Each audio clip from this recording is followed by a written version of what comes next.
एक सिंपल सवाल, जिंदगी में तुमने सबसे ज़्यादा नुकसान किस चीज़ ने दिया है? गलत डिसीजन, गलत इंसान, या एक एक्स्ट्रा सेंटेंस जो तुमने बोलना नहीं चाहिए था? हम सोचते हैं कि बोलना स्ट्रेंथ है, पर रियल लाइफ में बोलना अक्सर कमजोरी बन जाती है। जब तुम ज़्यादा बोलते हो, तुम अपनी सोच नहीं, अपनी बेचैनी दिखाते हो, और दुनिया बेचैन लोगों को कंट्रोल कर जाती है। रॉबर्ट ग्रीन का लॉ नंबर 4 कहता है, always say less than necessary. इसका मतलब चुप रहना नहीं, इसका मतलब है हर बात को बाहर मत आने दो, क्योंकि जो अपने हर सोच बोल देता है उसके पास छुपाने को कुछ नहीं बचता, और जिसके पास कुछ छुपाने को होता है पावर वहीं रहती है। सोचो, एक इंटरव्यू रूम है।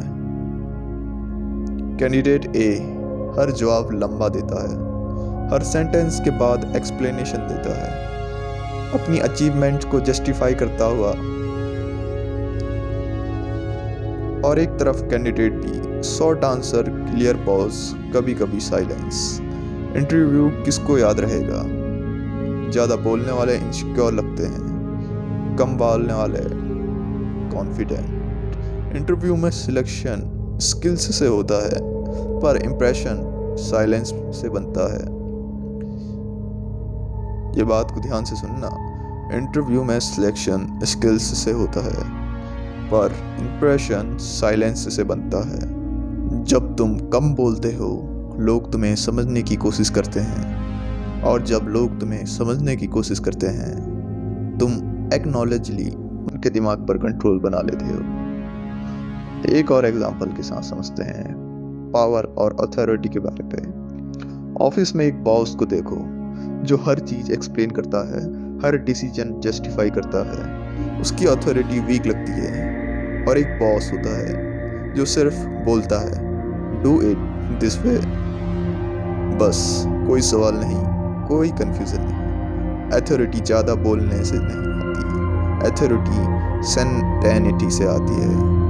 ज़्यादा बोलना लोगों को क्लियरिटी नहीं देता, ज़्यादा बोलना लोगों को ऑप्शन देता है, और जब तुम सामने वाले को ऑप्शन देते हो, तुम अपनी पोजीशन वीक कर देते हो।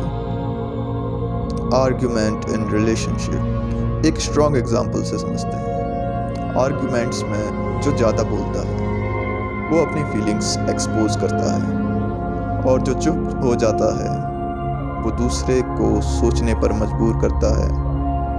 साइलेंस यहाँ ईगो नहीं, इमोशन कंट्रोल होता है। ज़्यादा बोलना रिएक्ट करना, कम बोलना चूज करना। चलो एक और एग्जांपल समझते हैं। तुमने गहरी नदी शांत होती है और शोर मचाने वाली नदी अक्सर शैलो होती है, ये तो सुना ही होगा। इंसान भी वैसे ही होते हैं, जो अंदर से स्ट्रांग होते हैं, उसे शोर मचाने की जरूरत नहीं होती। लॉ का यूज कैसे करना है?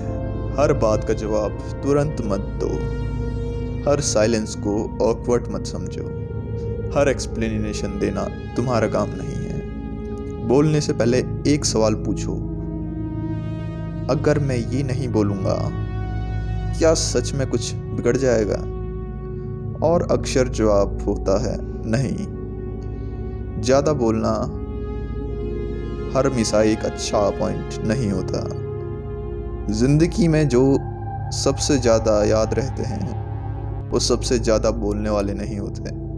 वो होते हैं जो बोलते हैं तो लोग रुक कर सुनते हैं। फाइनल ट्रूथ यही है कि अगली बार जो भी बोलोगे, या अगली बार जो बोलने का मन हो, थोड़ा रुकना।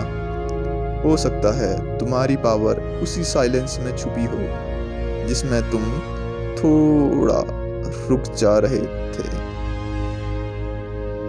एट द एंड मैं तुम्हें एक खुद का एग्जांपल देता हूँ। In our school we saw principal. तुमने हमेशा देखा होगा वो अपनी रिस्पेक्ट मेंटेन करने के लिए जस्ट ज़्यादा कुछ बोलता नहीं, और जो बोलता है वो क्लियरली स्ट्रिक्ट और बहुत ज़्यादा कम होता है। उससे उसकी reputation in all over school बहुत अच्छी रहती है और हर बच्चा अपने प्रिंसिपल से एक पावर फील करता है, इन द वे जैसे तुम अपने स्कूल में करते होगे। या जस्ट एक और एग्जांपल याद आ रहा है मुझे, जस्ट इन हिस्ट्री लुई 14 का, कि जब छोटे लोग कम बोलते हैं तो क्या होता है। आई मीन्स जो बेकार में छोटे बोल देते हैं ज़्यादा, उनमें क्या होता है। जस्ट लुई 16 वो जब एक बार एक कारखाने पर एक बंदी होता है, उसको सजा होती है मौत की। जस्ट उसे रस्सी में लटकाया जाता है, और जब वो रस्सी में लटकता है तो वो रस्सी टूट जाती है, और इन फ्यूचर मतलब इन द पास्ट अगर कोई भी रस्सी अगर ऐसी टूटती है तो उसे भगवान का चमत्कार माना जाता है, और इन लॉ इन सब जगह पर उस बंदे को माफ़ कर दिया जाता है। बट इन दिस स्टोरी उसने जैसे ही रस्सी टूटी उसकी फंदे की, तो वो बंदा नीचे गिरा, तो उसने कहा, हाँ, राजा को तो रस्सी बनाना भी नहीं आता, ये इनके बस का कुछ नहीं। तो ये बात राजा जाके सुन लेता है कि एक मंत्री जाके बता देता है राजा को जस्ट कि सर वो कैदी था ना, वो कह रहा था कि आप रस्सी भी ढंग से नहीं बना सकते। तो इसी की बात को सुनकर जो राजा होता है वो बहुत क्रोधित हो जाता है और जस्ट कहता है, रुक बच्चे, मैं तुझे बताता हूँ कि हमारी पावर क्या है। जस्ट इसी बेस पे उसे दोबारा से उसी फंदे पे लटकाया जाता है नई रस्सी के साथ, और उसे गलत साबित कर दिया जाता है कि देख, राजा इतनी कच्ची रस्सियाँ नहीं बनाते हैं। तो होप लॉ 4 तुम्हें अच्छे से समझ में आ गया होगा। मिलता हूँ अगली वीडियो के लिए, बाय।